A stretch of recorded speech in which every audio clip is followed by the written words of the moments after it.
In a small, quiet town, a fractured family's tensions simmered beneath a veneer of civility. The Everetts, once a picture of suburban contentment, had splintered into two lives defined by acrimony and struggle. Malcolm Everett, a determined and methodical man, had been tirelessly pursuing his right to remain part of his son Chris's life. His estranged wife, Megan Everett, had been equally steadfast in her resistance, citing concerns over Malcolm's temper and past behavior. Their separation had been far from amicable, marred by courtroom battles over custody, child support, and the ever-present wounds of betrayal. Despite his own frustrations, Malcolm had obeyed every court order and documented his every effort to see Chris, knowing each move might be scrutinized in a legal fight that seemed never-ending. Meanwhile, Megan had crafted her own narrative, portraying herself as the protector of a vulnerable child. Behind the scenes, however, her household was far from stable. A new relationship with an enigmatic man named Billy Batson raised eyebrows among neighbors and family alike, casting shadows over her claims of creating a safe environment for Chris. The atmosphere in the courtroom was thick with unease as Malcolm sat quietly at the defendant's table, his lawyer seated beside him, prepared for what was to come.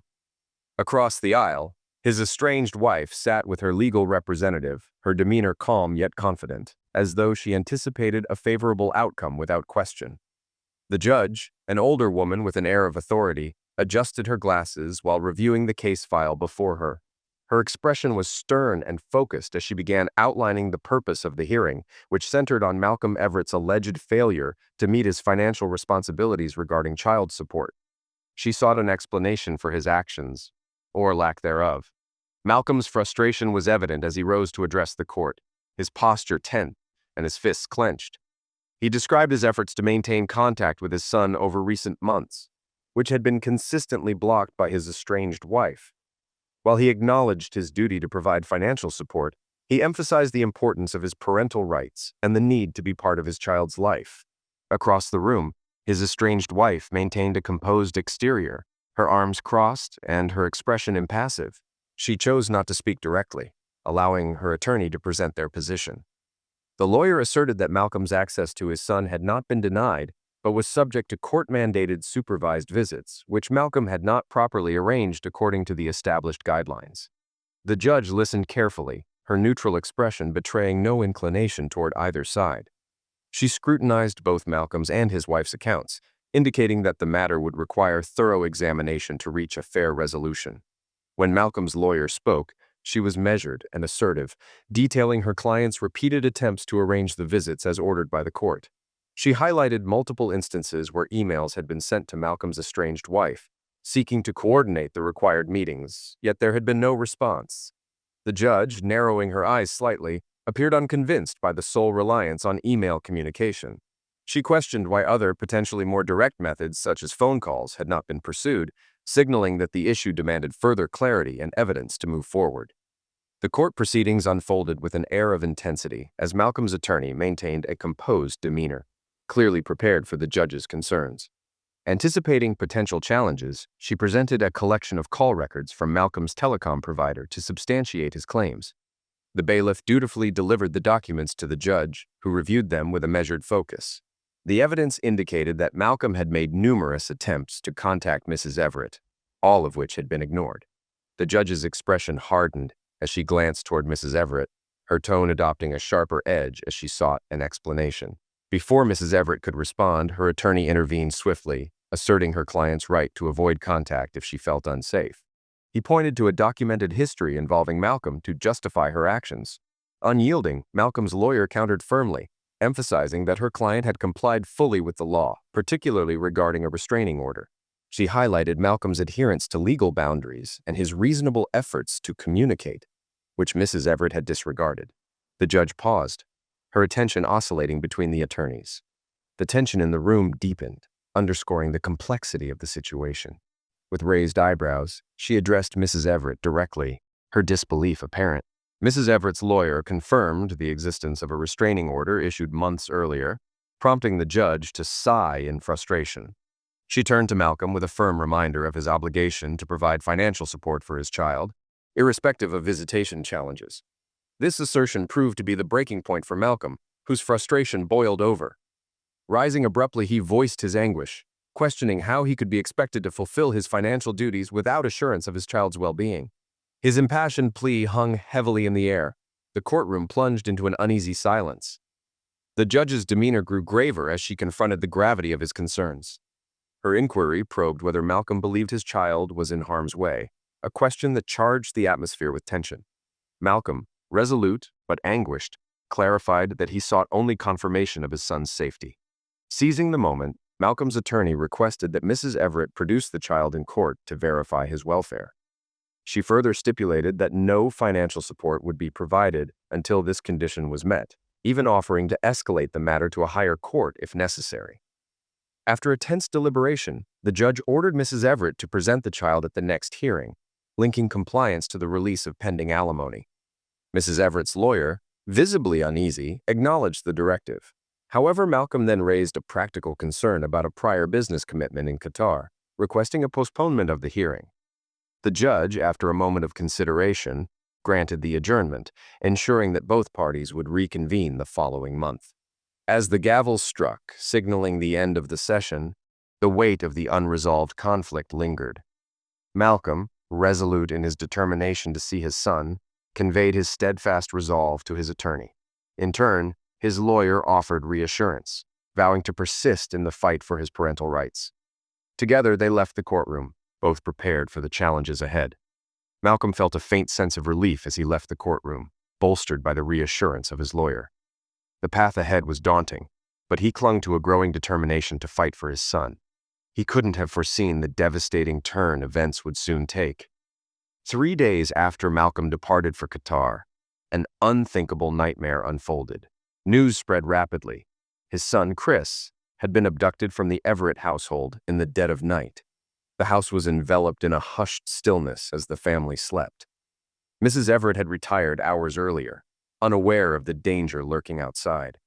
Moving with the precision of seasoned criminals, masked intruders approached the home under the cover of darkness.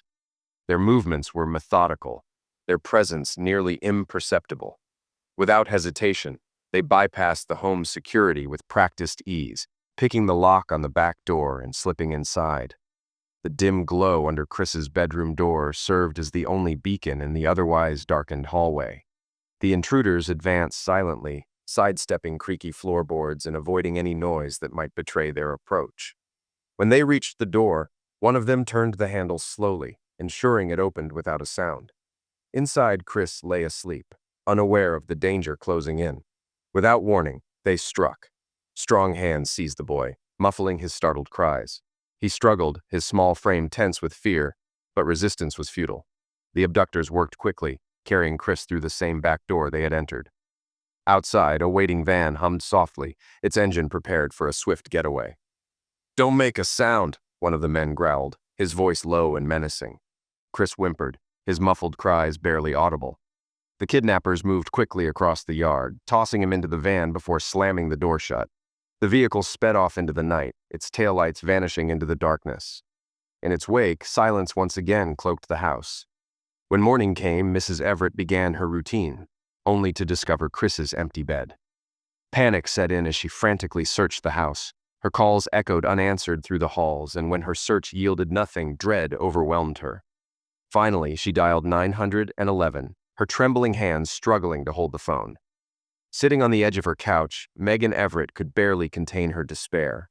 She scrolled through countless messages from concerned friends and family, but their words of support brought no comfort. Her son was gone, and there was no ransom note or demand, only a devastating absence that consumed her. Through sobs, she managed to explain the situation to the police dispatcher. "My son, he's been kidnapped," she choked out, struggling to maintain her composure. The dispatcher's calm, professional tone was a stark contrast to Megan's panic. "Can you tell me what happened? When did you last see your son?" they asked. Megan struggled to recall details. "Last night, he was in his room. I didn't hear anything. There's no note, no call, nothing. But I know who did this. It's my ex-husband, Malcolm." "Ma'am, please stay calm," the dispatcher said evenly. "You're saying you believe your ex-husband is responsible? Has he contacted you recently?" "Yes," Megan said, her voice rising in desperation. "We've been in court for custody. He's been threatening to take Chris. He's angry, irrational. I never thought he'd actually do this. The dispatcher pressed for more information. Did he have any recent direct contact with your son? Any communication that might suggest this? Megan hesitated, trying to piece together the timeline. No direct contact. He's supposed to have supervised visits, but everything's been so chaotic. He's been pushing for more time with Chris, but the court wouldn't allow it. He's been furious about it. We're going to dispatch officers to your location immediately, the dispatcher assured her. Please stay where you are, and don't leave the house. We'll begin an investigation, but we need evidence before we can proceed with any allegations. Megan's heart pounded in her chest. Please, do something. He's my baby. I can't lose him. The dispatcher's voice softened, offering reassurance. Officers are on their way. I know this is terrifying, but we're doing everything we can to find your son. Stay strong, Mrs. Everett. As the call ended, Megan sat frozen, clutching the phone. The weight of the situation bore down on her mind racing with fear and anger. She prayed for Chris's safety, but the silence of the empty house only deepened her despair. Help was on the way, but every passing second felt like an eternity as she waited for answers. Minutes crawled by as Megan sat frozen, her anxiety gnawing at her from within. The fear was a constant ache in her chest as she waited for help to arrive. When the officers finally pulled up in front of her house, she hurried to the door, her hands trembling as she let them in. Her words were shaky and quiet, barely more than whispers, as she recounted the horrifying events of the previous night. It's Malcolm, she said, her voice tinged with desperation. He's the only one who could do this. He's been angry, unpredictable. He's always wanted to take Chris from me, and now he has. The officers exchanged uncertain glances, but listened carefully, jotting down every word. They asked about Malcolm's recent activities and his whereabouts, but with no evidence or ransom note, their immediate options were limited. We'll investigate his location and check for any signs linking him to this, one officer explained in a measured tone. But we can't act on accusations alone. You'll need to be patient while we follow up on leads. The words felt like a blow. Megan's voice cracked as she pleaded, You don't understand. It's him. Please find him before it's too late. The officer nodded, his expression firm but sympathetic. We'll do everything we can, but this has to be handled methodically. Stay here, remain available for questioning, and let us handle it. As the officers left, Megan stood rooted in her living room, her thoughts spiraling. The absence of a ransom demand made everything even more baffling. All she could do was wait and pray that they were wrong about Malcolm, or that, if they weren't, they'd find him before it was too late. Meanwhile, Malcolm's flight back to the United States from Qatar felt like an eternity. The 14-hour journey dragged on, his mind drifting to the unresolved custody battle with Megan. His frustrations with the court system and her stubbornness had been an endless source of stress, but none of that could have prepared him for what awaited. As the plane touched down, Malcolm felt a knot of unease in his stomach. When he turned on his phone, the absence of messages from his lawyer or anyone close to him only added to his anxiety. Something was wrong, though he couldn't yet put a finger on it. Stepping off the plane and into the terminal, Malcolm barely had time to collect his thoughts before two uniformed officers approached him. Their stern expressions stopped him in his tracks. Mr. Everett? One of them asked, their tone formal and unreadable. Malcolm nodded, his voice catching. Yes, what's this about? We need you to come with us, the officer said curtly. You're being detained. Shock washed over him. Detained? For what?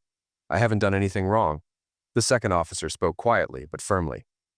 You're being detained for questioning in connection with the abduction of your son, Chris Everett. The ground seemed to shift beneath Malcolm's feet. What? He stammered, his mind racing. That's impossible.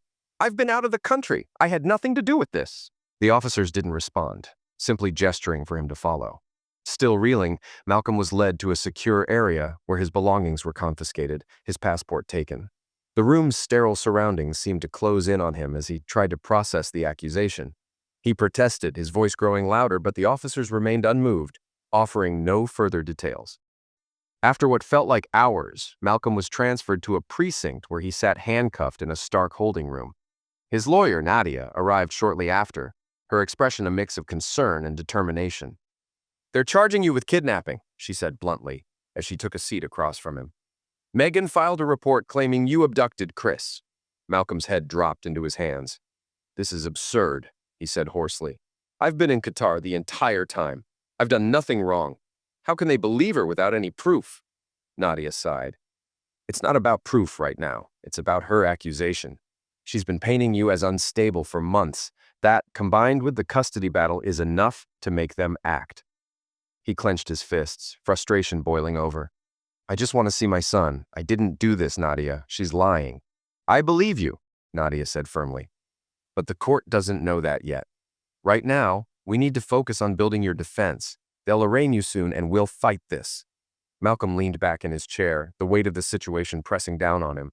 Megan had turned him into a villain, and now he was trapped in a nightmare he couldn't escape. As he sat there, the word kidnapping echoed in his mind, each repetition a blow to his resolve. He knew the battle ahead would be brutal, but he also knew he couldn't give up, not when his son's future was on the line. The courtroom buzzed with a quiet intensity, the air heavy with the gravity of the accusations. Presiding over the case was a judge known for her sharp intellect and no-nonsense demeanor. From her bench, she leaned forward, her piercing eyes locked onto Malcolm, weighing every word before it was spoken. "Mr. Everett," she began, her tone cutting through the silence like a blade, "you are accused of abducting your own son. Where is he?" Malcolm stood tall despite the heavy chains binding his wrists, meeting her gaze directly. His voice was steady, though the undercurrent of frustration was unmistakable. "Your Honor, I have been in Qatar for the past week, attending a work conference. I informed this court of my plans before I left. If I were guilty, why would I willingly return, knowing such accusations awaited me? This claim is baseless." The judge's expression remained neutral, though a flicker of doubt seemed to pass across her face. "Do you have evidence to corroborate your claim?" she asked, her tone measured but firm. Nadia, Malcolm's attorney, rose with calm assurance, adjusting her glasses before addressing the court. "Your Honor, we have provided comprehensive documentation to substantiate Mr. Everett's whereabouts. This includes airline tickets, hotel receipts, and time-stamped photographs and videos from the conference. These are not vague assertions. They are verifiable facts." She motioned to the bailiff, who handed a thick file of evidence to the judge. The judge leafed through the documents with meticulous care, her expression unreadable as the courtroom waited in tense silence. When she finished, she returned the file without comment, her sharp gaze returning to Malcolm. The prosecutor shifted in his seat, preparing to respond, but the judge spoke first. "This evidence establishes that Mr. Everett was in Qatar," she acknowledged, her voice edged with reluctance. "However, it does not explain the current whereabouts of his son." Malcolm stepped forward, his voice calm but laced with urgency. "Your Honor, I have repeatedly voiced concerns about my son's safety. For months, my ex-wife has denied me access to him, refusing to answer my calls or let me see him. She even informed his school that he was too ill to attend, yet she provided no details or medical documentation. Now, after being ordered to bring him to court, he has vanished. This is no coincidence." The judge's eyes narrowed as she shifted her focus to Mrs. Everett, seated in the front row with her attorney. The woman's expression was unreadable, but her body language betrayed unease. Her lawyer quickly rose, breaking the silence. "Your Honor," he began, "my client was acting as any responsible parent would, prioritizing her son's privacy and well-being. The claim that she is hiding something is unfounded." Nadia was on her feet in an instant, her voice sharp and unyielding. "Your Honor, withholding essential information about a child's health goes far beyond protecting privacy. We have obtained records from the school confirming Mrs. Everett's statements about her son's illness, but they also note that she refused to provide any medical documentation or further details. This pattern of behavior raises serious concerns." A ripple of murmurs spread through the courtroom. The judge turned back to Mrs. Everett, her voice cool and authoritative. "Mrs. Everett, why did you fail to provide proof of your son's illness? Why have you not complied with the court's order to produce him here today?" Mrs. Everett shifted uncomfortably, her hands clenched tightly in her lap. She avoided the judge's gaze, glancing instead at her attorney, who leaned in to whisper something. Though his face remained composed, the tension between them was evident. The judge's voice rang out again, commanding attention. "Mrs. Everett, these are serious allegations. If you have nothing to hide, explain why you withheld critical information and failed to comply with a direct court order." The room seemed to hold its breath. Malcolm stood rigid, his pulse pounding in his ears. This was his chance to expose the truth. The judge's pointed questions, the mounting evidence, and Mrs. Everett's apparent discomfort all painted a picture of someone hiding something. The stakes had never been higher, and Malcolm knew that the answers, or lack thereof, could determine the fate of his son. The tension in the courtroom was suffocating as Nadia seized the moment, her voice steady but resolute. "Your Honor," she began, her words slicing through the silence, "the evidence suggests a clear pattern. Mrs. Everett's refusal to comply with court orders, her persistent efforts to block my client's access to his son, and her evasive behavior are all deeply troubling. We believe these actions are directly tied to the child's disappearance." She paused, allowing the gravity of her statement to settle over the room before continuing, her voice unwavering. "This cannot be dismissed as coincidence. If scrutiny is to be applied, it should focus squarely on Mrs. Everett and her conduct." Malcolm, despite the shackles binding his wrists, drew himself up, his voice carrying the weight of months of frustration and anguish.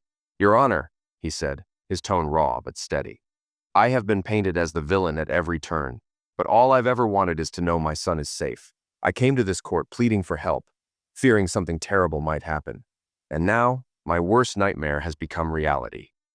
The emotion in his voice was palpable, his eyes reflecting the depth of his despair. The judge leaned back, her expression impassive as she processed his words.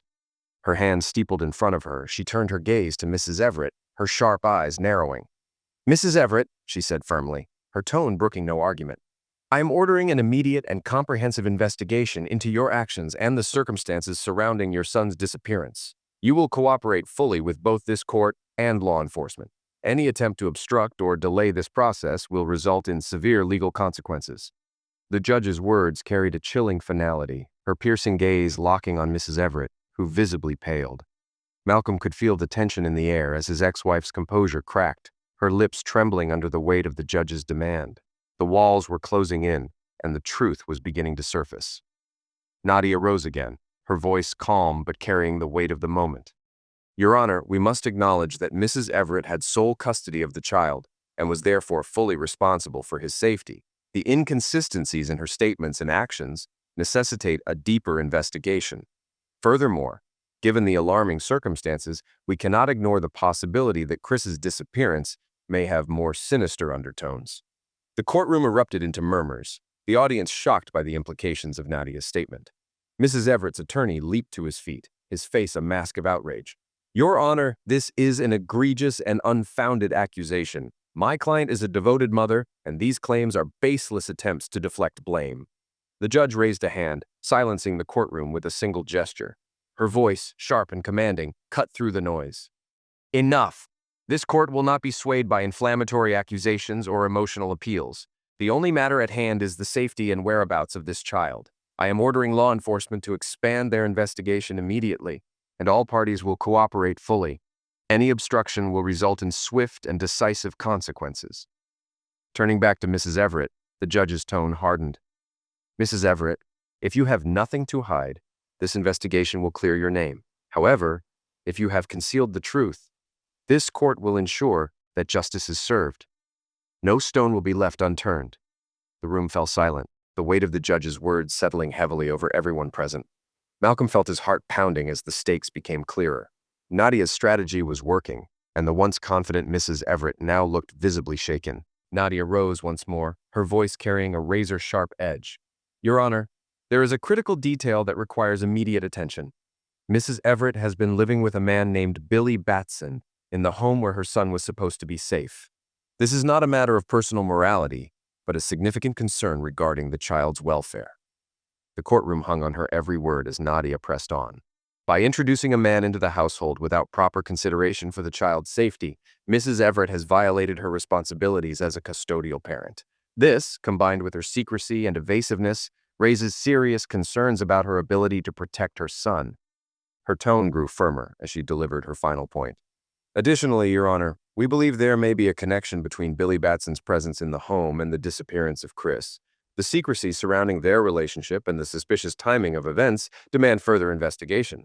We request that law enforcement prioritize uncovering Billy Batson's role in this matter, as his involvement may provide critical insight into Chris's disappearance." The courtroom remained frozen as Nadia's words settled. Mrs. Everett's attorney attempted to interject, but the judge silenced him with a pointed look. The gravity of the situation had shifted, and there was no escaping the inevitable investigation that loomed. For Malcolm, the moment marked a critical turning point, his resolve solidifying as the search for his son took a decisive step forward. The courtroom buzzed with a hushed unease as murmurs rippled through the audience, and even Mrs. Everett's lawyer shifted uncomfortably in his seat. The judge's icy stare swept over the room before settling on Mrs. Everett, her expression sharp and unforgiving. "Mrs. Everett," the judge said, her voice laced with authority, "you will explain the nature of your relationship with Billy Batson and why he was present in your home while your son resided there. Furthermore, you are to cooperate fully with law enforcement during their investigation into these matters. Any failure to comply will result in serious legal repercussions." Nadia approached the bench with measured precision, holding a sealed envelope. Her voice was steady as she addressed the court. "Your Honor, the evidence we're presenting casts significant doubt on Mrs. Everett's claims of being a responsible parent. This envelope contains photographic and video proof of Mrs. Everett engaging in inappropriate and intimate acts with Billy Batson, not only in her backyard, but also in the pool of the home where her minor son Chris resides."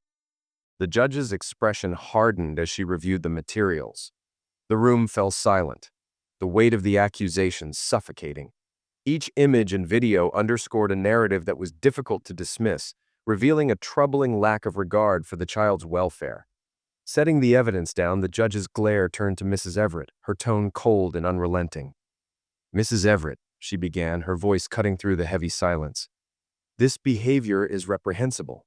You brought a man into your home, exposing your son to conduct that is both inappropriate and deeply irresponsible.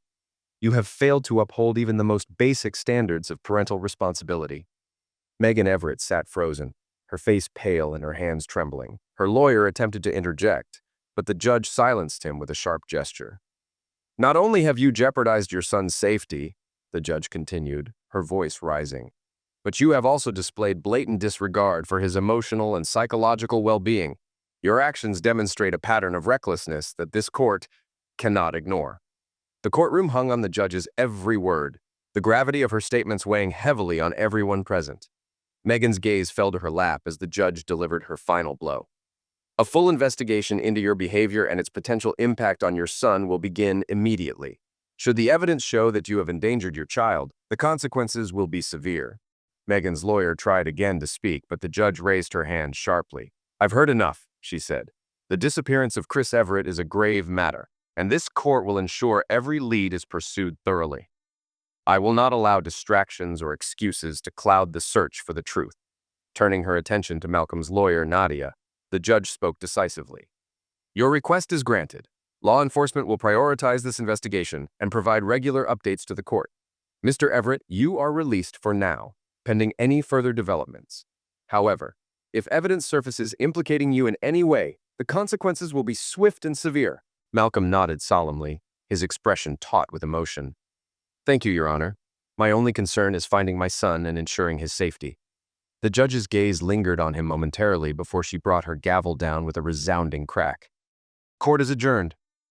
2 days later, the quiet suburb surrounding Mrs. Everett's home was disrupted by the arrival of law enforcement vehicles. Their presence cast a shadow over the neatly manicured lawns, drawing the curious eyes of neighbors peering from behind curtains. Officers emerged from unmarked cars, their movements brisk and purposeful, search warrant in hand. The investigation unfolded systematically, each officer meticulously examining the property. When they reached the backyard, a sense of foreboding settled over the team. One officer noticed a patch of disturbed soil. Its unnatural appearance stood out against the otherwise pristine yard. With practiced precision, they began to dig, their shovels biting into the earth. The rhythmic scraping of metal against dirt echoed in the stillness as the team worked tirelessly, the sun dipping lower in the sky. As the hours passed, the atmosphere grew heavier, the officers driven by an unspoken urgency. Finally, the shovel struck something solid. The team exchanged tense glances as one officer crouched to examine the find. With gloved hands, he unearthed a heavy, blackened bag. A pungent odor filled the air as the bag was opened, causing even the most seasoned officers to recoil. Inside were charred remains, a mix of ash and brittle bone fragments. The realization hit with brutal clarity. These were human remains, and the implications were harrowing. The lead detective, a stoic figure with years of experience, stepped forward, his expression grim as he nodded to his team. The discovery would change the course of the investigation entirely.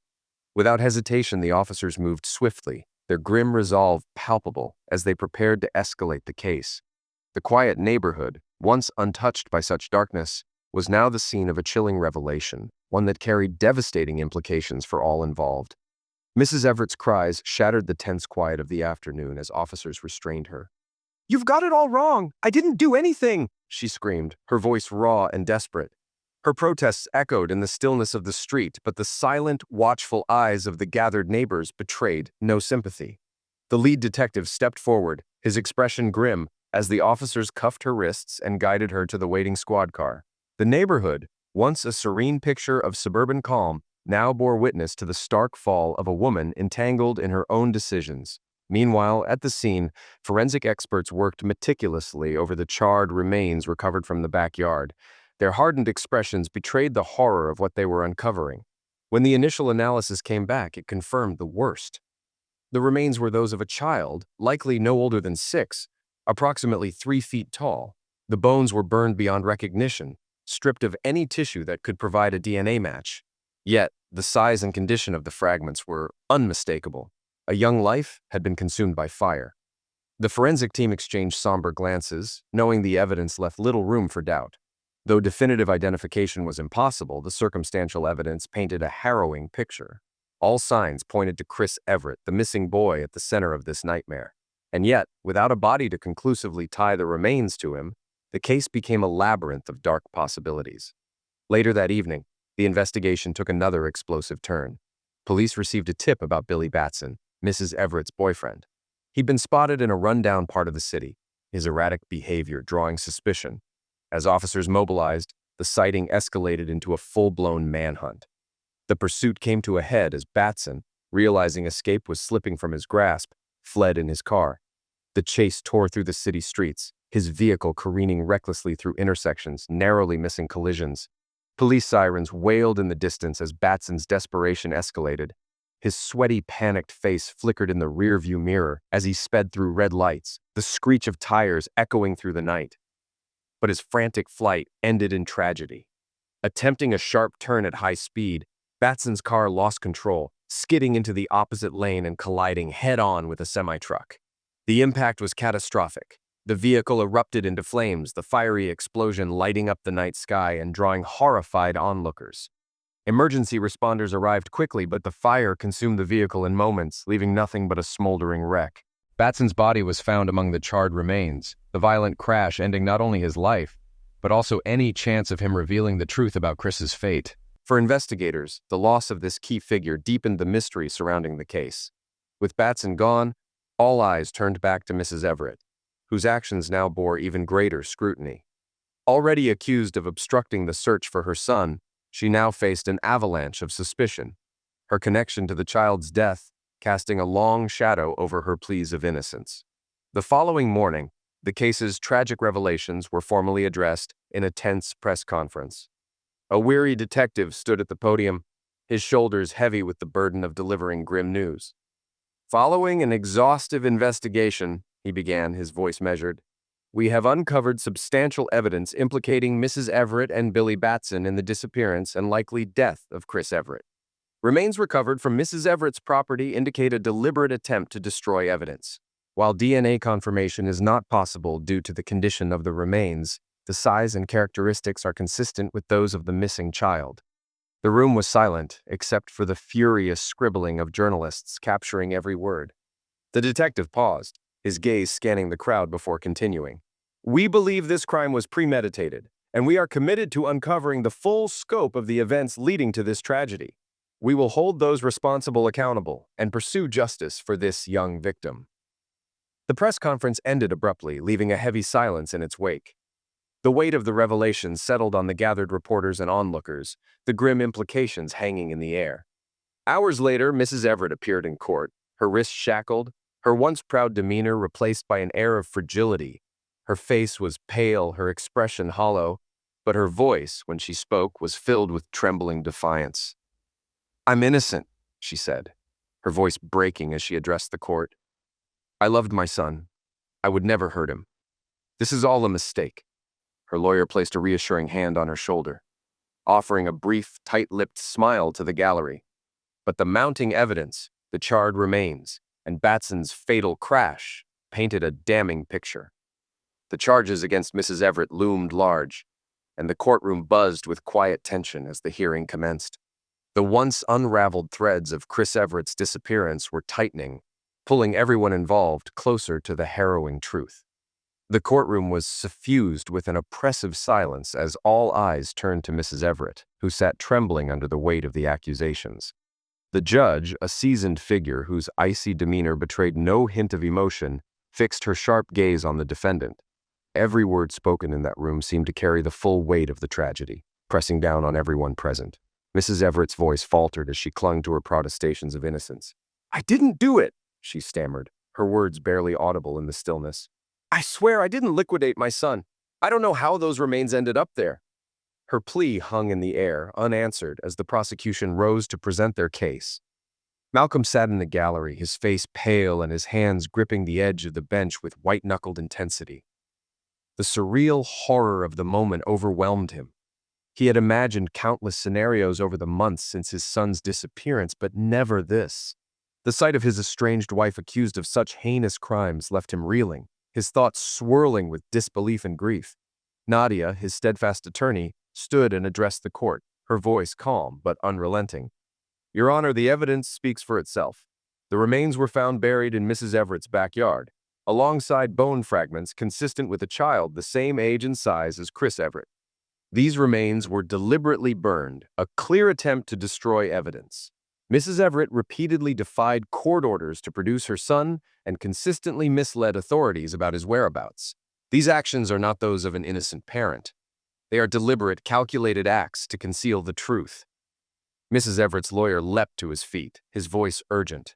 "Your Honor, my client denies these allegations. There is no direct evidence linking her to the crime, only speculation and circumstantial findings. This case is built on conjecture, not fact." The judge silenced him with a raised hand, her steely eyes locking onto Mrs. Everett. Her voice was cold and deliberate as she spoke. "Mrs. Everett, you stand accused of a crime that defies comprehension. As a mother, your foremost duty was to protect your child. Instead, you betrayed that trust. The evidence points to negligence, manipulation, and deliberate efforts to obscure the truth. You had a responsibility to nurture and safeguard your son's life, yet you chose to bury that truth, literally and figuratively." Her voice grew sharper as she continued. "In your care, Chris Everett disappeared. In your backyard, remains consistent with a child of his age and size were discovered. While the absence of DNA evidence creates challenges, the circumstantial evidence leaves little room for doubt. You failed as a parent, and the consequences are now yours to bear." Mrs. Everett's sobs broke the silence, her body trembling as she collapsed into her seat. Her lawyer stood helplessly beside her, unable to shield her from the storm of condemnation that followed. The judge's voice remained unwavering as she delivered her verdict. "Mrs. Everett, this court finds you guilty of the murder of your son, Chris Everett, and of obstruction of justice. You are hereby sentenced to life imprisonment without the possibility of parole." The courtroom erupted in gasps and murmurs, the finality of the sentence reverberating through the room. Mrs. Everett's cries grew louder as she was led from the courtroom in shackles, her desperate pleas ignored. Malcolm watched in silence, his heart breaking for the son he had lost. There was no solace in the verdict, only the cold comfort of justice. The echoes of the courtroom would follow him for the rest of his life. Later that day, Malcolm sat in the same courtroom, his exhaustion etched deeply into his face. The legal battle had taken its toll, and the latest hearing, focused on alimony and property disputes, felt like an afterthought in the shadow of the day's events. Nadia, ever composed, rose to address the court. "Your Honor," she began, her tone steady, "the events that have unfolded reveal a grievous breach of parental responsibility by Mrs. Everett. Her actions have caused irreparable harm, not only to my client, but to the memory of their son. It is neither fair nor just for Mr. Everett to bear any financial burden for someone who has inflicted so much pain." The judge reviewed the documents in front of her, her expression heavy with the gravity of the case. She took a long pause before addressing Malcolm directly. "Mr. Everett," she said, her voice firm but tinged with compassion, "this court recognizes the unimaginable loss you have suffered. In light of Mrs. Everett's actions and her conviction, I hereby revoke her right to alimony and child support. Furthermore, she is ordered to vacate the property currently under your name, effective immediately." The gavel struck the bench with a resounding crack, the decision finalized. Malcolm let out a breath he hadn't realized he was holding. Relief mingled with grief as he absorbed the weight of the court's ruling. Justice had been served, but the scars of the past would remain. 3 months later, the cold, sterile visitation room buzzed with low murmurs and the occasional clink of metal. Malcolm sat at a metal table, his back straight, his expression unreadable. Beside him was his new lawyer, a sharp-eyed woman radiating quiet confidence, her gaze fixed on the door. Malcolm's focus didn't waver, his calm demeanor masking the storm beneath, as he awaited the arrival of the woman who had upended his life. The door creaked open, and Mrs. Everett entered. Her prison uniform hung loosely on her diminished frame, her once vibrant appearance reduced to a shadow of its former self. She looked worn, hollow, and defeated, but a faint, defiant smirk tugged at her lips as she lowered herself into the chair across from Malcolm. For a long moment, the two sat in charged silence. Finally, Megan broke it, her voice strained but sharp with bitterness. "How is my son?" she asked. Malcolm's expression didn't change. His voice was calm, almost detached. "He's doing well," he said simply. "He's happy, playing soccer with kids his age. It's the first time I've seen him truly at peace." A flicker of emotion crossed Megan's face. Relief, maybe, or regret. It vanished quickly, replaced by a simmering anger. She leaned forward, her voice rising. "Why didn't you let him come to see me? He's my son, too." Malcolm's tone turned colder. "Why didn't you let him attend school for months? Why did you deny me access to him? You forfeited any right to call yourself his mother the moment you put your needs above his." Megan's gaze faltered for a moment before she snapped back. "He was being bullied. I kept him home to protect him," she said defensively. "Besides, Billy was living with us. They needed time to bond." Malcolm's lawyer arched an eyebrow, her skepticism evident. "Bond? That's what you're calling it?" Megan's voice wavered but held firm. "It didn't work, okay? Chris hated him. Billy didn't care about bonding. He just wanted me, for love and money." Her tone shifted, edged with venom. "But how did you pull this off, Malcolm?" Malcolm leaned forward slightly, his voice calm but menacing. "I planned carefully, Megan. My lawyer here had a different approach in mind, but I insisted you should suffer just as I did." He paused, letting the weight of his words settle. "While I was in Qatar, ensuring my airtight alibi, I had someone else make arrangements. Remember Gabriel, the gangster's son? He was the one who took care of it. Logan, was sent across the border to Mexico, then flown to Qatar. He's safe with his grandparents now." Megan's face drained of color, her mouth opening in disbelief. "No, that's not possible. You wouldn't." "Oh, but I did," Malcolm said, his lips curling into a cold smile. "And the ashes? That was a chimpanzee. We bought the body from a pet owner. Your maid, Laura, kept me updated about your comings and goings. That made it easy for Gabriel's men to plant the remains while you were out." Megan's expression twisted in shock and anger. "Billy's death! That was you, wasn't it?" she hissed. Malcolm shrugged, his tone disturbingly casual. "Let's just say I made the necessary calls. I paid the sheriff handsomely, but when he hesitated, Gabriel gave him an ultimatum. Gold or lead. The sheriff chose wisely. He set the stage, made sure every piece of evidence pointed to you." Her voice trembled as she absorbed the full weight of his words. "You paid people to frame me? To destroy me?" Malcolm's eyes were cold, unblinking. "You destroyed yourself, Megan. I just ensured the world saw the truth, or at least the version they needed to see." Megan's breathing quickened, her rage bubbling to the surface. "You're a monster! You ruined everything! You took my son, liquidated Billy, and left me with nothing." Malcolm's expression darkened.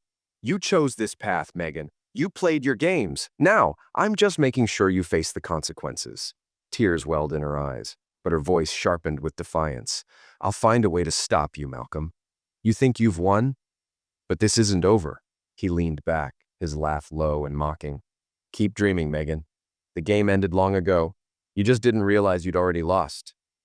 Her voice quivered as she gestured to the imposing figure beside Malcolm. "And who's this? Your lawyer?" Malcolm's lawyer smirked but said nothing. Malcolm's response was chillingly calm. "No, Megan, he's the one who makes sure everything goes according to plan." The man's presence loomed over the room, his silence more intimidating than any words.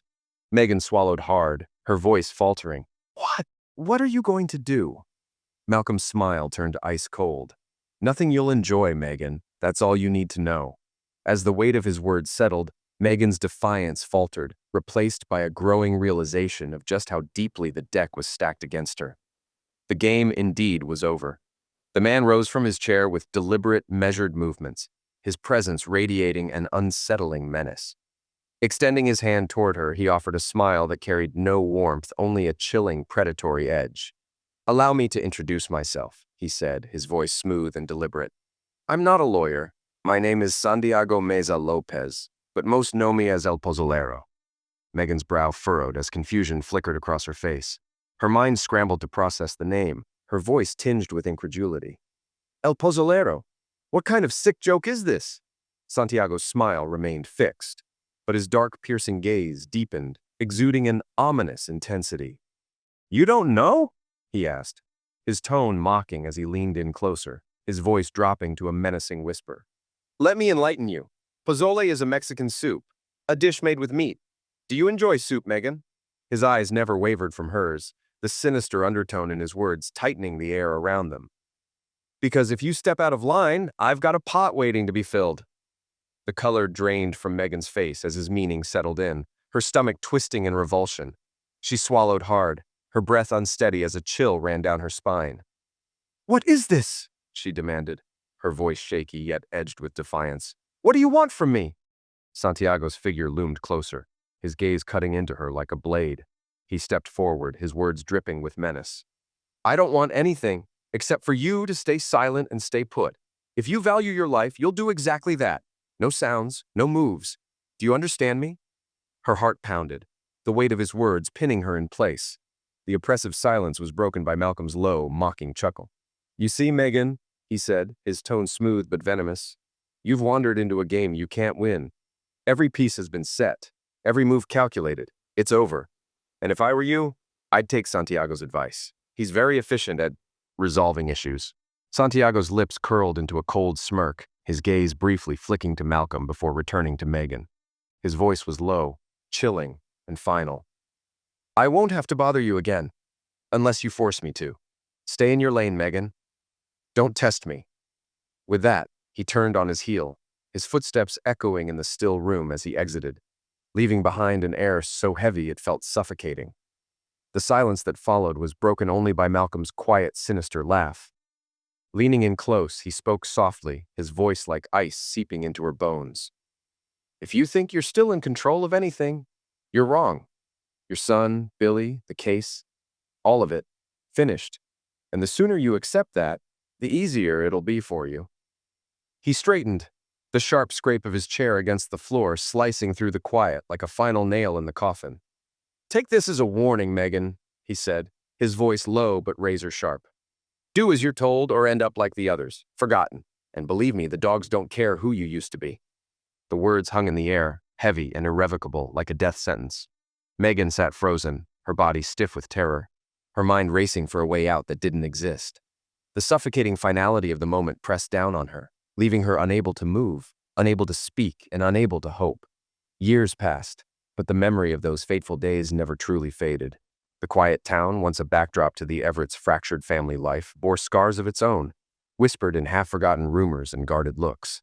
Malcolm Everett had relocated, far from the smothering remnants of his old life, carving out a new existence under a veil of anonymity. But the echoes of his decisions, the lines crossed in desperation, never entirely left him. Chris, now Logan, flourished in a foreign land, shielded by the unwavering love of his grandparents. The boy grew into a bright and curious child, though shadows lingered in his eyes, reminders of a past he barely remembered but somehow carried within him.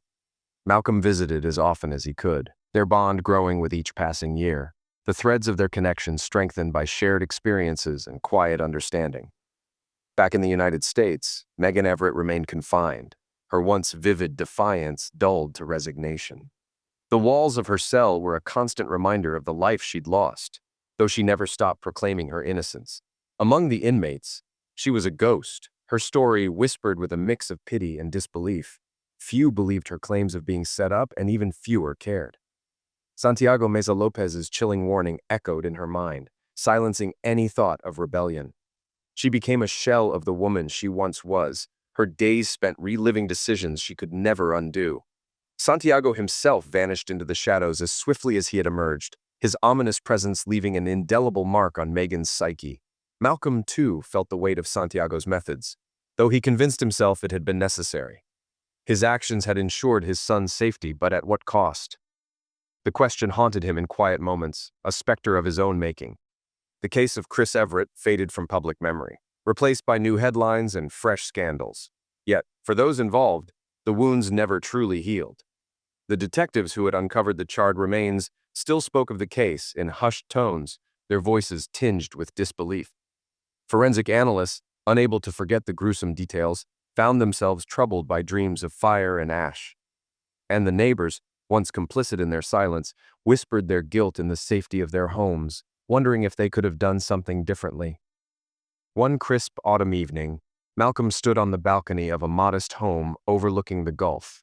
The warm breeze carried with it a sense of calm, though his mind was far from at ease. In his hand, a letter, unsigned but unmistakably from Megan. Her words, scrawled in frantic strokes, were a mixture of pleas and accusations. She begged to see her son, to explain herself, to tell her side of the story. But Malcolm knew better than to respond. To reopen that chapter was to invite chaos back into their lives. He folded the letter neatly, placing it in the drawer of his desk alongside others like it. Each one was a testament to her desperation, her refusal to let go. But Malcolm had long since made peace with his choices, or so he told himself. His son was safe. That was all that mattered. As the sun dipped below the horizon, painting the sky in hues of orange and purple, Malcolm felt the weight of his decisions pressing against his chest. He had won the battle, but the cost of that victory lingered like a scar, hidden but ever present. He took a deep breath, the salty air filling his lungs, and whispered into the fading light. "For you, Logan. Always for you." And as the stars emerged, their cold light piercing the darkening sky, the world carried on, indifferent to the shadows that had shaped the lives of the Everett family.